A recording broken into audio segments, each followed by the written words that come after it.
ایک آدمی بہت ٹینشن میں ہے، چپ آ کے مسجد میں بیٹھا تو بھی سکون ملتا اس کو، اور دل میں غلط ارادے جو بن رہے تھے وہ بھاپ بن کے اڑ جاتے ہیں۔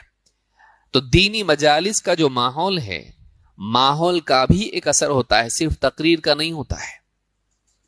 تو جب ہم اس ماحول میں آتے ہیں تو فرشتے گھیر لیتے ہیں، سکینت نازل ہوتی ہے، اللہ کی رحمت ان کو ڈھانپ لیتی ہے، اور اللہ تعالیٰ اپنے مقرب فرشتوں میں ان کا تذکرہ کرتا ہے، ان کا ذکر خیر کرتا ہے۔ یہ جو چیز ہے یہ ان مجالس کے ساتھ جڑی ہوئی ہے۔ اس لیے ٹیکنالوجی کتنی بھی ترقی کریں، آنا دینی مجلس میں ہے۔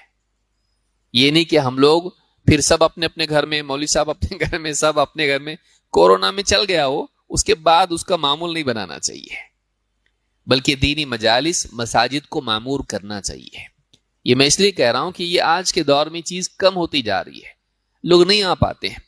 علماء موجود ہیں، سب کچھ موجود ہے، دینی مجالس ہیں، لیکن علماء بھی دیکھتے ہیں کہ لوگ آتے نہیں ہیں۔ اکا دکا آدمی کوئی بیٹھا ہوگا اور پھر وہ بھی تھک جاتے ہیں کہ ہم کیوں اپنی جان ان کے پیچھے کھپائیں جب ان کو ہی قدر نہیں تو۔ یہ نہیں ہونا چاہیے۔